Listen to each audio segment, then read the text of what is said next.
네, FOMC 특집으로 이어가고 있습니다. 4년 6개월 만에 금리 인하라는 다소 역사적인 하루를 보낸 미국 증시였는데요. 3대 지수는 어떠한 흐름으로 마감을 했는지 전체적인 흐름을 좀 체크해 보겠습니다. 아무래도 미국 시장 안에서는 변동성이라는 키워드에 조금 집중을 했습니다. 장 초반에 보합권으로 출발을 했는데 이 빅컷이 단행된 이후에 상승폭을 계속 키워갔습니다. S&P 500 지수와 나스닥 같은 경우에는 사상 최고치를 경신하기도 했는데요. 사실 장 마감 직전에 계속 시간이 가면 갈수록 해당 상승폭이 줄어들고 결국에는 약보합권으로 거래를 마쳤습니다. 다우지수, 나스닥, S&P 500 지수 모두 0.25%, 0.31%의 낙폭 그 사이에서 거래를 마친 상황이었는데요. 이렇게 하락폭이 커진 것은 아무래도 경제에 악영향이 끼칠 수 있다라는 우려감이 조금은 고개에 들어서 있지 않을까라고 해석이 되고 있습니다. 이렇게 3대 지수 모두 하락 반전을 한 상황이었는데 사실 미국 증시뿐만 아니라 글로벌 정세 전반적으로 좀 우려감이 고조되었던 하루였습니다. 이 엔화의 흐름을 확인을 해보면요. 이 엔화가 어제 장중에 140엔까지 급등하기도 했습니다. 아무래도 미국의 금리 인하가 단행된 이후에 미국과 일본 금리 차에 대한 우려감이 조금 고조되었는데요. 이 노무라 증권에서는 이러한 상황 속에서 엔캐리 트레이드 청산 매도 물량이 쏟아질 수 있다라는 우려감을 제기했습니다. 해당 우려감이 제기된 이후에 이렇게 엔화가 급등하는 흐름을 보였는데 그래도 장 마감 직전에 다시금 하락세로 전환을 하면서 이 해당 우려감, 이 엔캐리 트레이드 청산에 대한 우려감은 조금 내려두어도 된다라는 흐름으로 해석이 되었습니다. 결국에 또 역시나 엔화 변동성이 강력했던 흐름이었고요. 이렇게 엔화의 흐름뿐만 아니라 국제금값의 변동성도 강력했습니다. 역시나 빅컷이 단행된 직후에 사상 최고치를 경신하기도 했는데요. 이 금리 인하에 대한 영향을 가장 많이 받을 것이다. 직접적인 영향권에 들 것이다라고 꼽히고 있는 게 바로 이 국제금값입니다.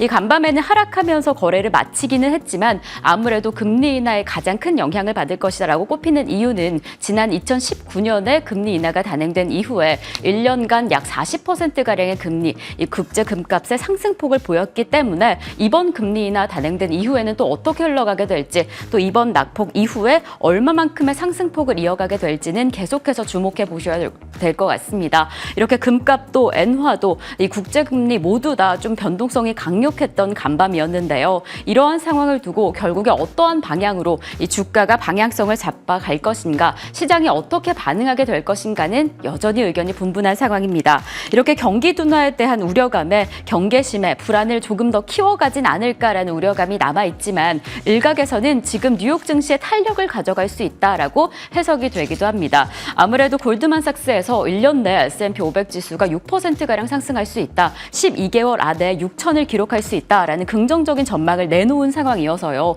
지금 간밤에는 좀 변동성이 강력해서 갈피를 못 잡았지만 이 앞으로 다가오는 일정들을 소화하면서 어떠한 방향으로 이어가게 될지는 다가오는 일정들도 계속해서 체크해 보셔야 할 것 같습니다. 아무래도 일본의 금리 결정 19일부터 20일까지 이어질 예정이고요. 이제 내일이면 실업수당 청구 건수 그리고 제조업 지수, 주택 판매 지표까지 공개가 되니까요. 해당 일정들 자세히 한번 확인을 해보시면서 이 주가가 어떠한 방향성을 잡아가게 될지 확인해 보시면 좋을 것 같습니다. 지금 이러한 상황 속에서 전반적인 주가 흐름 히트맵을 통해서 확인을 해보겠습니다. 아무래도 지금 전반적으로 주가가 장마감 직전에 낙폭을 좀 키우는 상황이었습니다. 엔비디아가 2% 가까운 낙폭을 보이기도 했고 그리고 마이크로소프트가 0.92% 하락을 했습니다. 아무래도 좀 좋은 소식이 전해졌는데 해당 기대감이 주가를 이끌어주지는 못했습니다. 40조 원 규모의 AI 관련된 펀드를 조성했다라는 소식이 전해졌는데요. 해당 소식이 전해진 직후에 이 함께 펀드를 조성하기로 한 블랙록의 주가는 강보합권을 보였지만 이 마이크로소프트는 전반적인 반도체주의 낙폭에 좀 함께 힘을 잃으면서 1%대 낙폭을 보이기도 했습니다. 그리고 인텔도 간밤에 좀 크게 흔들렸습니다. 이 인텔이 파운드리 측면에서 힘을 좀 더해보겠다라고 하면서 결국 파운드리 사업을 분사하기로 결정을 했는데요. 매각이 아닌 분사 결정으로 앞으로 파운드리를 계속해서 집중하겠다라는 하겠다라는 의지를 보였는데 이 간밤에는 3%대 낙폭을 보이면서 20달러 선에 거래를 마쳤습니다. 아무래도 전반적인 흐름이 좋지 않았기 때문에 인텔 반도체주 중심으로 좀 낙폭이 크게 확인이 되었다라는 점이 확인이 되었습니다.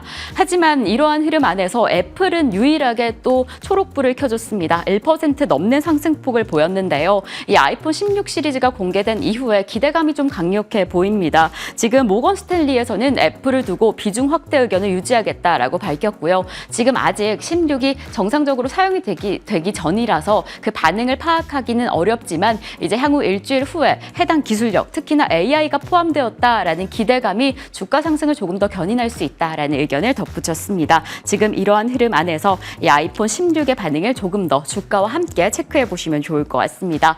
자, 그리고 구글은 강보합권의 거래를 마쳤습니다. 사실 구글에서 반독점법 관련해서 계속해서 이렇게 이어오고 있던 상황이었는데 유럽연합을 향한 반독점법 소송에서 승소를 했다라는 소식이 전해졌습니다. 장중에 강세, 상승폭을 계속해서 키워가다가 0.39%, 0.4% 가까운 상승폭을 보였는데요. 지금 이러한 흐름 안에서 또 주가를 계속해서 견인할 수 있을지 전반적인 흐름 확인해 보시면 좋을 것 같습니다. 이상으로 글로벌 비트 전해드렸습니다.